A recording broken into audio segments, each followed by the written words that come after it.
Hoy vamos a ver cómo estudiar el dominio de una función definida a trozos. Para ello vamos a recordar en primer lugar qué es eso de una función definida a trozos.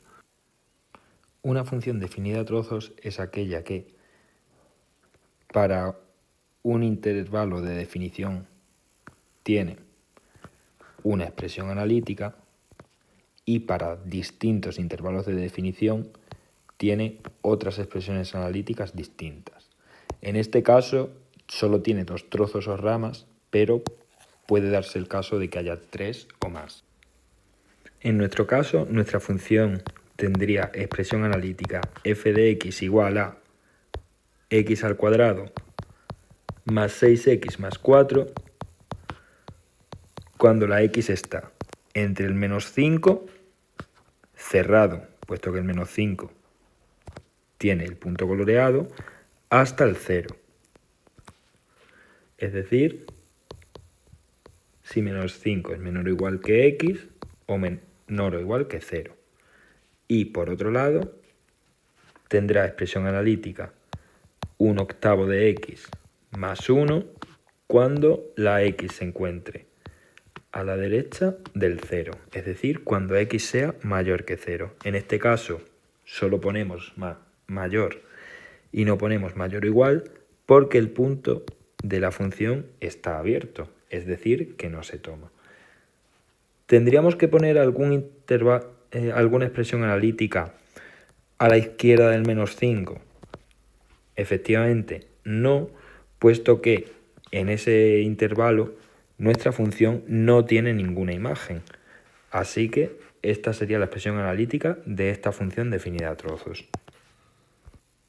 Evidentemente, si quisiésemos estudiar su dominio, aquí lo tenemos bastante fácil, puesto que vemos visualmente los valores de x para los que hay alguna imagen, que siendo estos del menos 5 al infinito, que es hacia donde se alarga la segunda rama o trozo.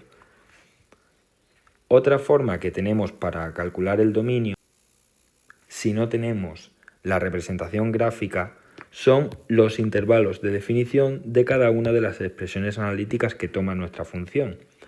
¿Cómo lo hacemos? Pues bien, lo debemos de pasar a forma de intervalo. En este caso, el primero corresponde con menos 5 cerrado, 0 cerrado, y el segundo corresponde con 0 abierto, infinito. Y ahora, una vez lo tenemos, lo que debemos hacer es unirlos. No es complicado, si tenemos un poco de idea de conjuntos, darse cuenta que la unión de estos dos intervalos va a resultar en el intervalo de menos 5 cerrado a más infinito, siendo este, como hemos dicho antes, el dominio de nuestra función. Por ejemplo, en el caso de esta función, la expresión analítica sería f de x igual a x más 3 si x está entre menos 5, cerrado, y menos 1 sin cogerlo. El segundo trozo tiene expresión analítica x cuadrado menos 4x más 1 cuando la x está entre 0 sin tocarlo hasta 4 cogiéndolo, y el último trozo tiene expresión analítica 2 cuando la x está entre 5 cerrado y 8 cerrado. ¿Cuál sería el dominio de esta función definida a trozos?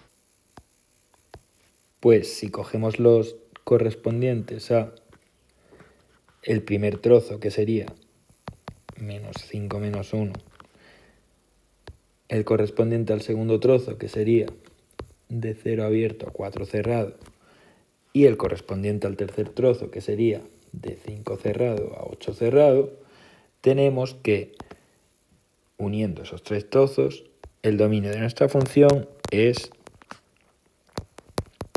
de menos 5 cerrado a menos 1 abierto, unión de 0 abierto a 4 cerrado, unión de 5 cerrado a 8 cerrado.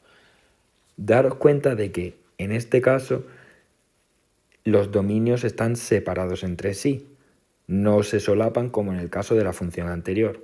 Esto puede ocurrir. Lo que no puede ocurrir nunca es que los dominios de definición de dos funciones definidas a trozos se solapen. Por ejemplo, si tenemos f de x igual a x más 1 cuando la x es menor o igual que 1 y menos x más 3 cuando la x sea mayor que 0, en este caso tendríamos un solapamiento en el intervalo del 0 al 1, ya que esta función se define en menos infinito, 1 cerrado, y esta se define de 0 abierto a más infinito. Y esto no puede ocurrir porque entonces para los valores de este intervalo, del intervalo 0 abierto, 1 cerrado, estaríamos teniendo dos imágenes distintas. Y sabemos que entonces ahí no estamos hablando de una función, estamos hablando de otra cosa distinta. Así que los intervalos de definición pueden estar separados entre sí, pero nunca se pueden solapar. En estos casos, las funciones que hemos estado viendo, sus trozos son polinómicos y funcionan muy bien, porque como ya sabemos, los polinomios no nos dan problemas. Los que nos dan problemas son las fracciones algebraicas, las raíces de índice par o los logaritmos. Pero ¿qué ocurre si tengo una función definida a trozos que no es tan bonita, donde todo no funciona tan bien?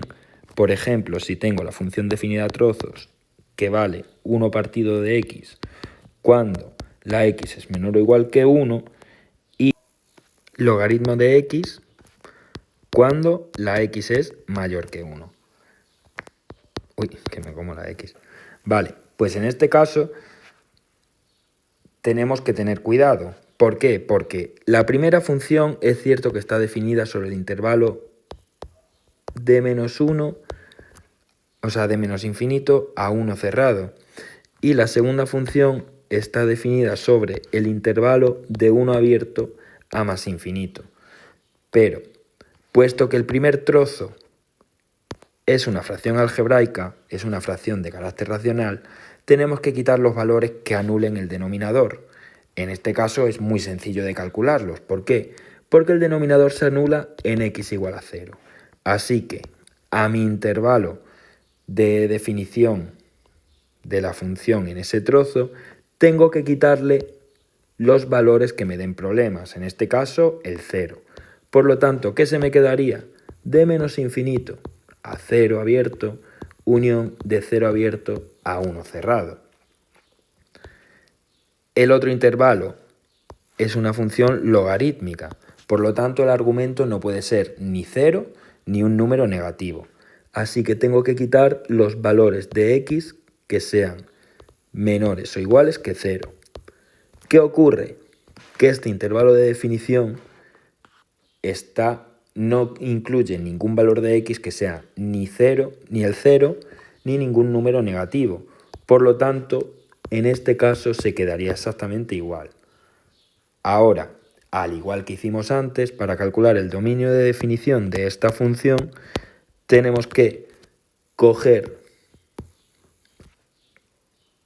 el dominio del primer trozo, el dominio del segundo trozo y unirlos. En este caso sería de menos infinito a 0, unión de 0 abierto a 1 cerrado, unido con el 1 abierto al infinito. Si hacemos esta unión nos quedaría del menos infinito al 0 abierto, unión del 0 abierto al infinito. Otro ejemplo un poquito más complicado, que tiene 3 ramas, sería la función f de x, que vale raíz de x si x es menor que menos 1, x más 4 si la x está entre menos 1 y 2, o x partido de x al cubo menos 7x cuadrado más 7x más 15 si la x es mayor que 2. En este caso tenemos 3 trozos, pero lo hacemos exactamente igual que si tuviéramos 2. Es decir, cogemos el primer intervalo de definición, que es de menos infinito a menos 1 abierto. Y ahora, ¿qué valores de x debemos quitarle de este intervalo? Bueno, pues estamos hablando de una función radical, de índice par. Por lo tanto, el radicando no puede ser nunca un número negativo. ¿Cuándo se cumple que esta función tiene un radicando negativo? Pues cuando la x sea menor que 0, es decir, de menos infinito a 0. Entonces, si al intervalo de definición que tenemos, que es de menos infinito a menos 1, le quitamos los valores de menos infinito a 0, ¿qué nos queda? Pues absolutamente nada.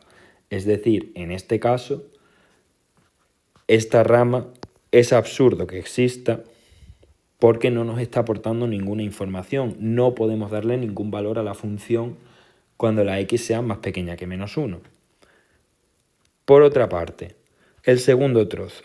El segundo trozo es una función polinómica que está definida sobre el intervalo menos 1 cerrado, 2 cerrado. Las funciones polinómicas no presentan ningún problema. Por lo tanto, aquí no tenemos que hacer operación ninguna. Sabemos que esta función va a aportar al dominio de f de x su intervalo íntegro, es decir, del menos 1 cerrado al 2 cerrado. Y por último, la tercera función, que está definida sobre el intervalo 2 abierto más infinito, sí que puede presentar problemas, porque se trata de una función racional, es decir, de una fracción algebraica, y por lo tanto debemos eliminar aquellos valores en los que se anula el denominador. Como es un polinomio de tercer grado, tendremos que igualarlo a 0 y calcularlo por el método de Ruffini.